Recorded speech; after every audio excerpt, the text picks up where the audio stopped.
So, folks, I decided to pose chat a question. What kind of brain rot they would like to embrace as a piece of content?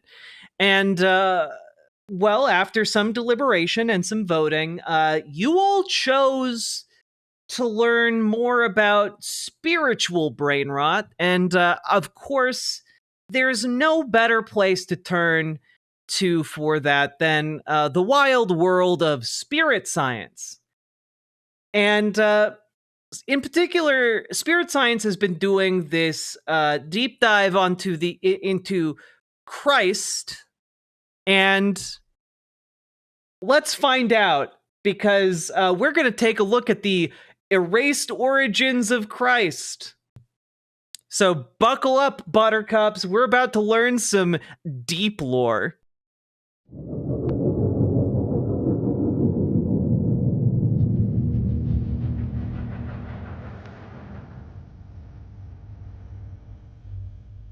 The Jesus Mysteries.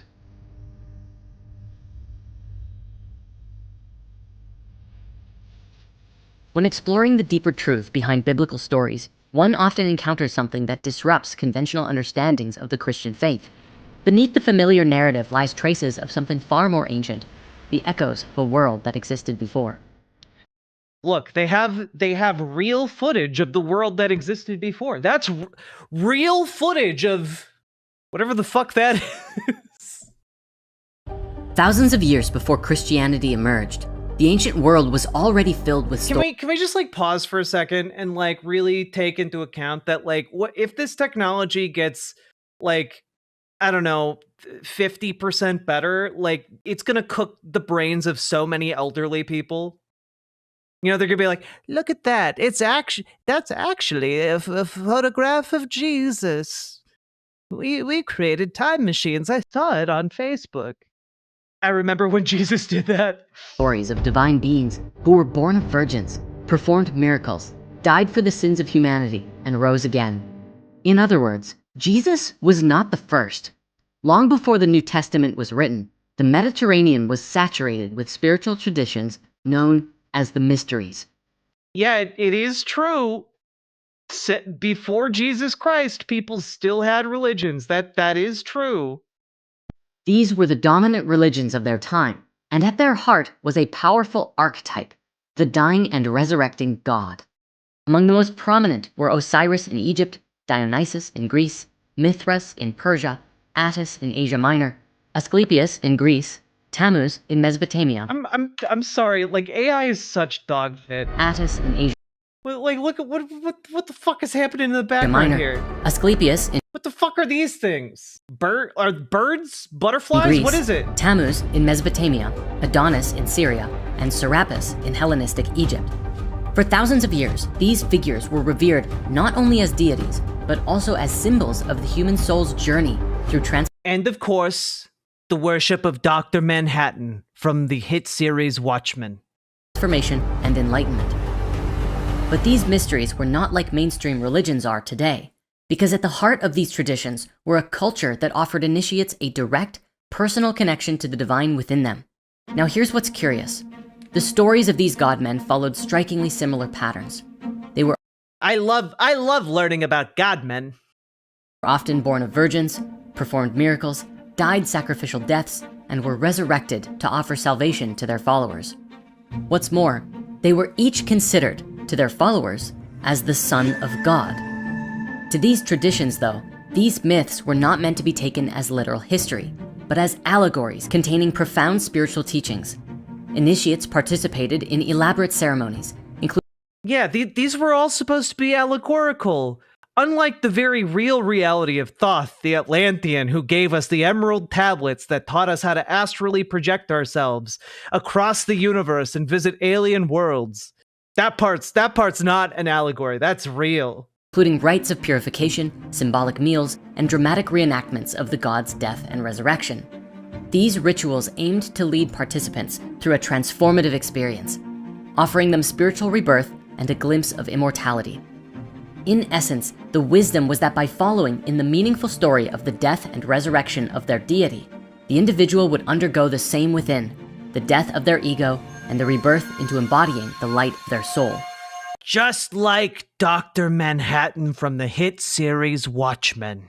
One of the most famous examples is the story of Osiris, the Egyptian god who was murdered by his brother Set, dismembered, and then later was put back together and resurrected. Osiris later was killed a second time and became the ruler of the underworld and a symbol for eternal life. His story was enacted in rituals that symbolized the initiate's own death and rebirth. Encoded in the myth was the idea that Osiris being dismembered was a reflection of how each of us have become fragmented from our inner unity. And being remembered was the process of returning to wholeness, literally remembering who we are. After dying the second time, Osiris, while in the underworld, performed a ceremony with Isis, his wife who was still in a physical body, and she conceived their son, Horus. Yeah, you know, guys, you know how that works. Like, you go visit the tomb of your beloved, and then you have a spiritual sexual intercourse in near the gravesite, and then sometimes you get pregnant and give birth to a child from that spiritual intercourse. That's how it works. Bro, you just have to embrace your light body. It'll be fine. Embrace the non-physical light body of your spiritual existence, and fuck me. You know? This was the first account of the virgin birth in history, thousands of years before Jesus. Similarly, in the Greek mysteries of Dionysus, the god was torn apart and reborn, representing the cyclical nature of life and the potential for spiritual renewal. My own mind has cursed itself with this, so you can all suffer too. But what if happy spirit science? It genuinely, like, this would fit right in with happy science, you know? This would just be like, genuinely, I don't think that they would have an issue incorporating him into their ideology.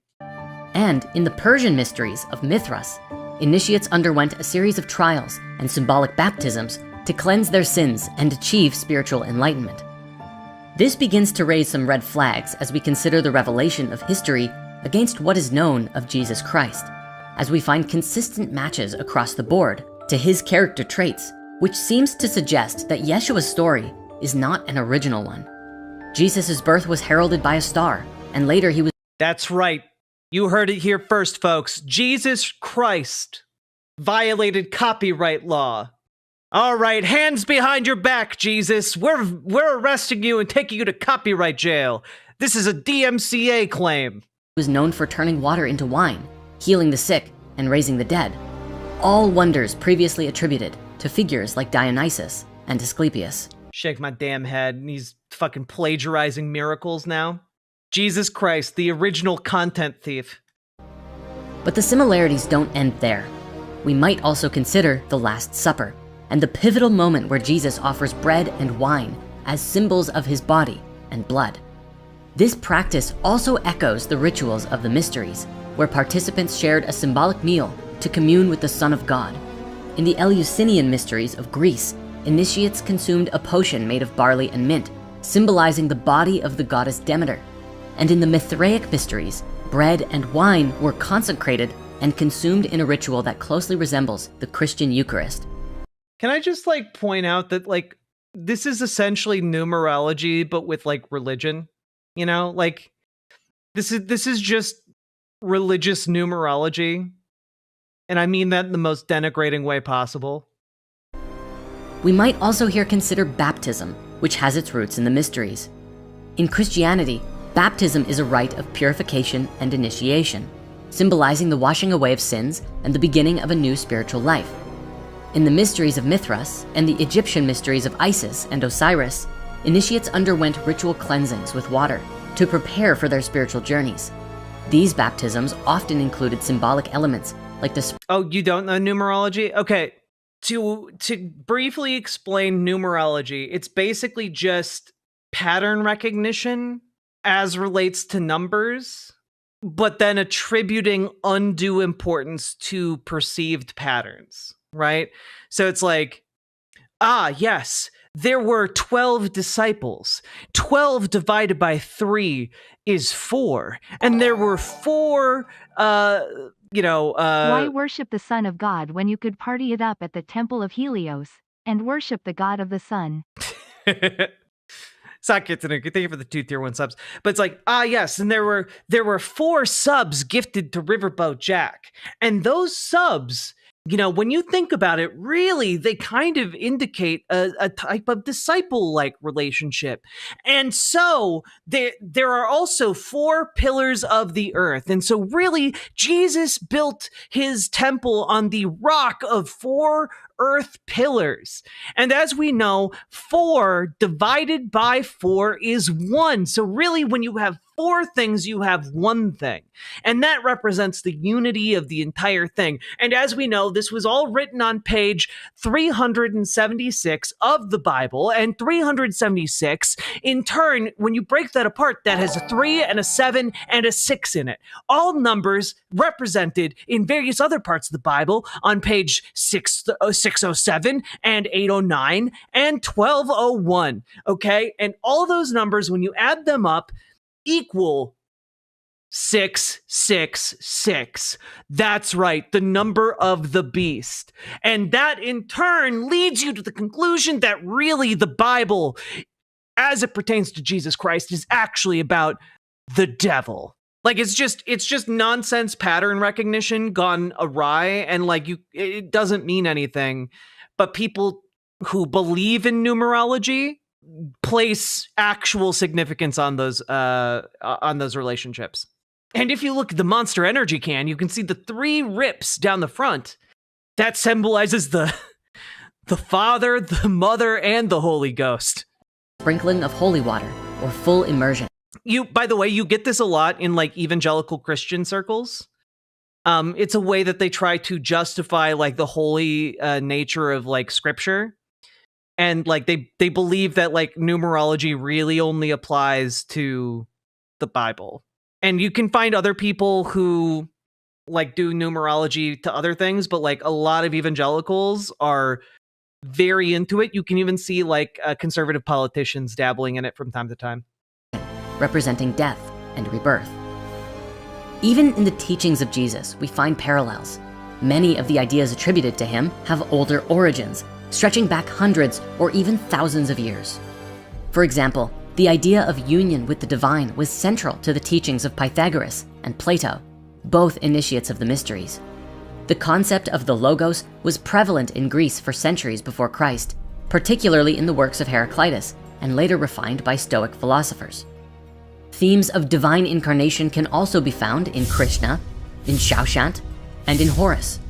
Even the emphasis on an inner kingdom, self-realization, and salvation through knowledge has deep roots in Hermetic and other traditions long predating Christianity. But several major questions arise from this. First, where do all these stories come from? How did Christianity actually come to be? Man, I remember when the Egyptians summoned the embodiment of the question mark. Where do all these stories come? You know, I remember that from ancient mythology when they called upon the magic of the question, and the question mark first manifested and made itself known. Come from? Is this fucking AI art? Yes. This guy runs a fucking cult. Of course he's using AI art. How did Christianity actually come to be? And was there even a Jesus at all? Let's start by answering the first question first. It would seem the uniting theme of these stories derived from the ancient world's understanding of the heavens. Long before Christianity, civilizations recognized the sun. Yeah, this is the spirit science, like, sexual assaulting guy, yeah. As the giver of life, the source of warmth, light, and sustenance. As early as 10,000 BC, cultures carved solar symbols into stone, depicting the sun's vital role in their existence. But they did not merely observe the sun.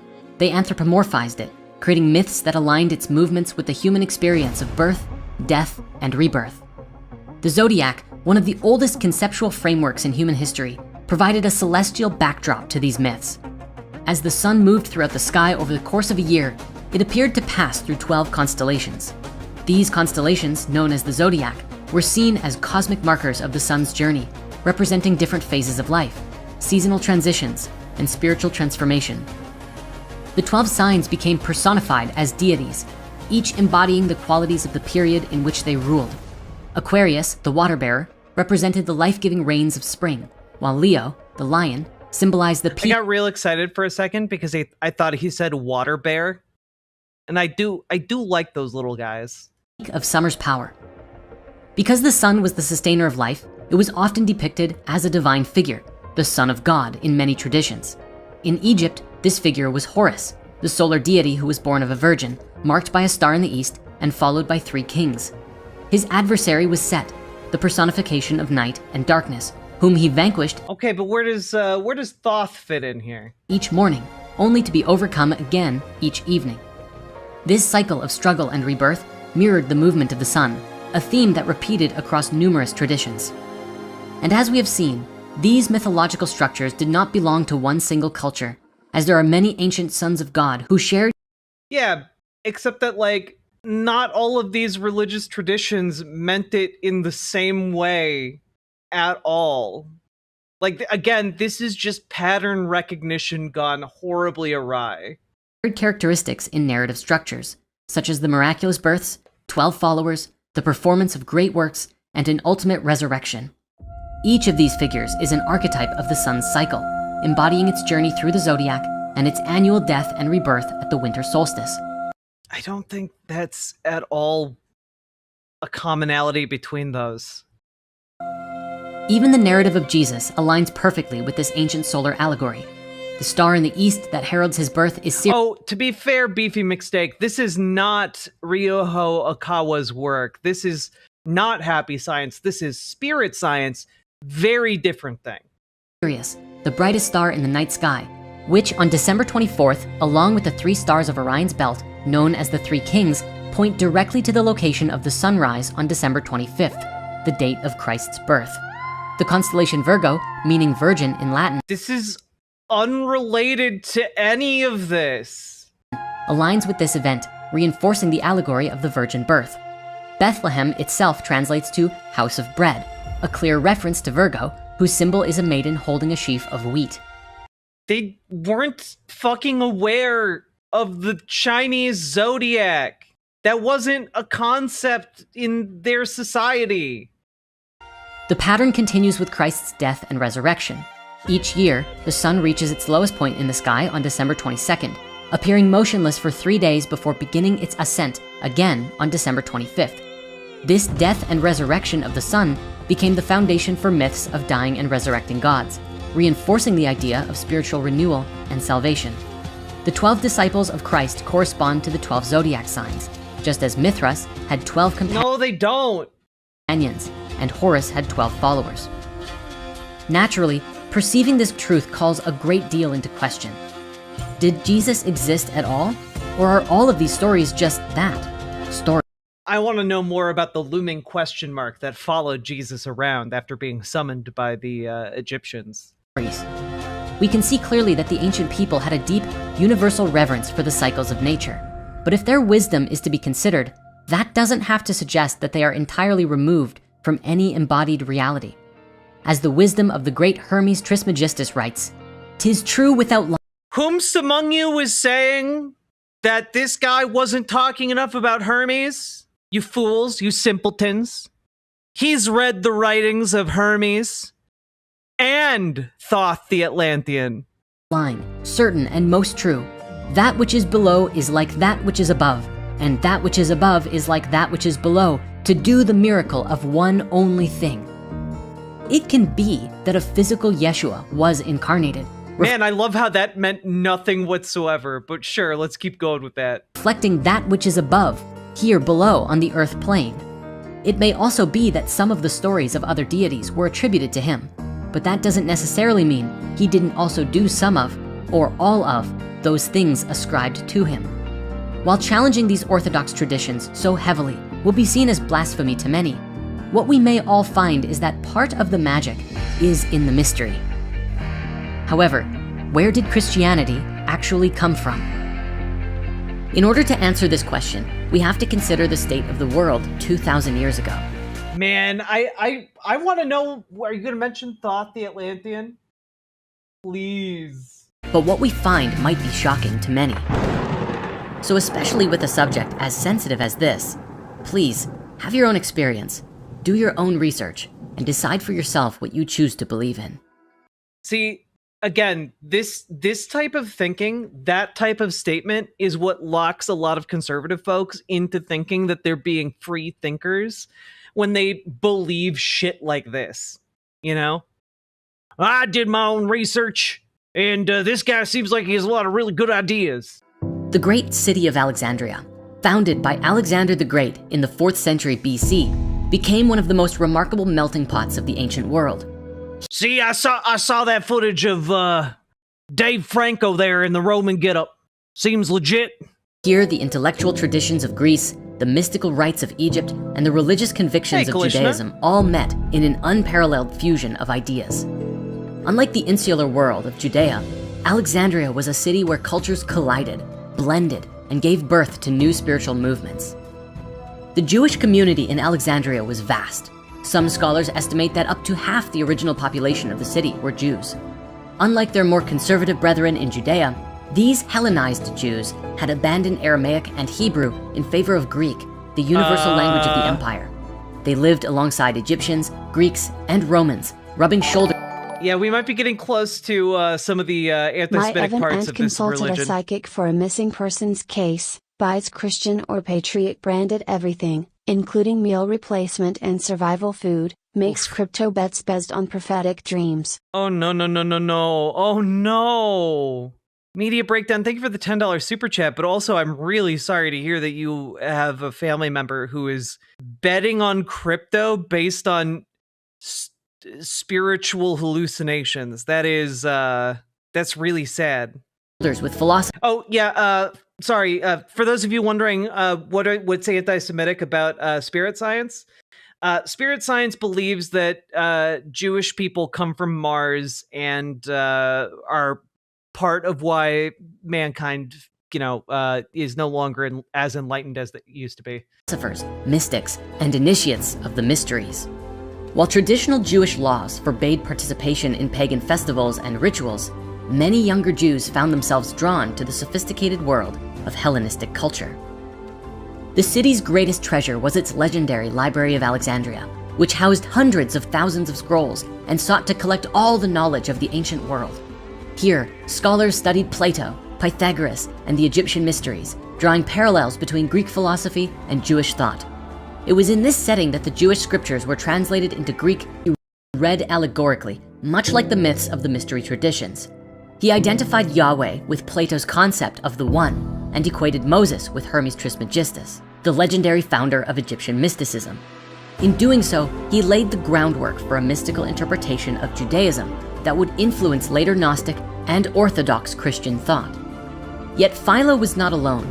Among the Jews of Alexandria, a new sect was forming, the Therapeutae, a group that lived a monastic life near Lake Mareotis, south of the city. They practiced a form of ascetic Judaism that bore striking similarities to the mystery traditions. Philo himself described them as being initiated into the mysteries of the sanctified life, and compared their spiritual practices to those of the followers of Dionysus. They sought direct experience of the divine, much like— Yeah, exactly, Rainbow Krampus. Like, there's some elements here where it's like, that's kind of right, and then it gets real fucking weird. The initiates of the mysteries of Osiris and Eleusis. These Jews, raised in a city saturated with myth, ritual, and philosophy, did not see a sharp divide between Judaism and the religions around them. Some openly rewrote Jewish scripture in the style of Greek plays, like the playwright Ezekiel, who adapted the Exodus story into a Greek tragedy in the style of Euripides. Others claimed that Greek philosophers had borrowed their wisdom from Moses, an effort to elevate Judaism to the intellectual prestige of Greek thought.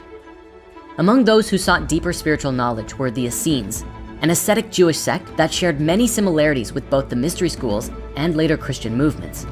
While commonly associated with the Dead Sea Scrolls and the Qumran community, some scholars believe the Therapeutae of Alexandria might have been an Essene offshoot, adopting Hellenistic ideas while maintaining their rigorous devotion to purification, prophecy, and communal living.